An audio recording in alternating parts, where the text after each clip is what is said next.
सुरुवात करतोय आत्ताच्या एका महत्त्वाच्या बातमीनं। मतदार यादीबाबत हरकती सूचना देण्याबाबतचा कालावधी आणखी 15 दिवस वाढवा।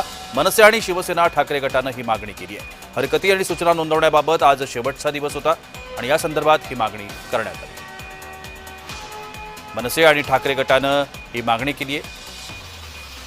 हरकती आणि सूचना नोंदवण्यासाठीचा आजचा शेवटचा दिवस होता, मात्र ही मुदत वाढवावी, आणखी 15 दिवस ही मुदत देण्यात यावी अशा पद्धतीची मागणी मनसे आणि ठाकरे गटाच्या वतीने करण्यात आली। मतदार यादीबाबतची हरकती आणि सूचना नोंदवण्याबाबत आज शेवटचा दिवस होता आणि याच संदर्भामध्ये ही मागणी मनसे आणि ठाकरे गटानं एकत्रितरित्या केलेली आहे। आपल्याला सगळ्यांनाच माहिती आहे, महापालिका निवडणुका सुद्धा आता तोंडावरती आहेत आणि त्याची रणधुमाळी सुरू आहे। या संदर्भात मनसे आणि ठाकरे गटाने ही मागणी केली आहे।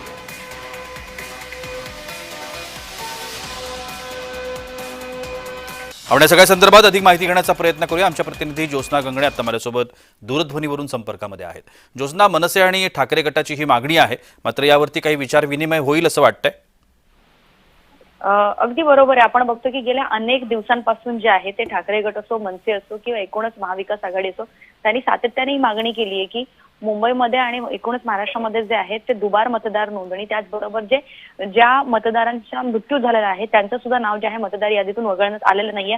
अनेक पत्त्यावरती जे आहेत ते एका पत्त्यावरती 10 लोक, 800 लोक अशा प्रकारचे पत्ते सापडतात आणि अनेक तक्रारी ज्या आहेत त्या निवडणूक आयोगाकडे प्राप्त होत आहेत। पक्षांकडनं नाही तर अनेक सामान्य लोकांकडनं सुद्धा प्राप्त होत आहेत आणि याच बाबत जे आहेत मतदान यादीबाबत हरकतीबाबत सूचना देण्याबाबतचा आजचा हा शेवटचा दिवस होता आणि याबाबत मनसे आणि शिवसेना ठाकरे गटाने जे आहेत ते आणखीन 15 दिवस वाढवावी अशी मागणी जी आहे ते करत ते आज राज्य निवडणूक आयोगाला भेटणार आहेत। नक्की निवडणूक आयोगाकडून या संदर्भात काही प्रतिक्रिया का या संदर्भात काही माहिती मिळते?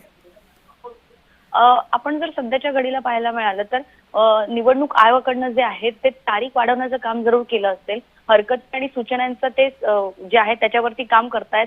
बीएलओ जे आहेत ते हायर करण्यात आलेले आहेत असं म्हटलं जात आहे। मात्र आपण बघतोय की अनेक प्रकारचे म्हणजे स्वतः आदित्य ठाकरे यांनी जी पत्रकार परिषद घेतली तर त्यांनी सांगितलं की म्हणजे आदित्य ठाकरेंनी असा आरोप लावला निवडणूक आयोगावरती की अनेक वेळा असं होत आहे की जे काही म्हणजे शिवसेनेचे, ठाकरेंच्या शिवसेनेचे असू दे किंवा विरोधकांची असू दे त्यांची नावं वगळण्यात येते, त्यामुळे याला राजकीय स्वरूप सुद्धा आलेलं आहे।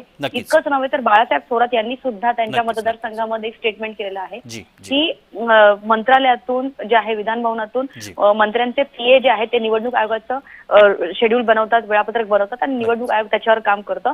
त्यामुळे निवडणूक आयोग हे खरोखर ग्राउंडवरती उतरून याच्यावरती काम करणार आहे का? निवडणूक आयोग या सूचना आणि हरकती आल्यानंतर 15 दिवसांचा मुदतीचा म्हणजे मुदतवाढ देणार आहे का, याकडे सगळ्यांचं लक्ष राहील।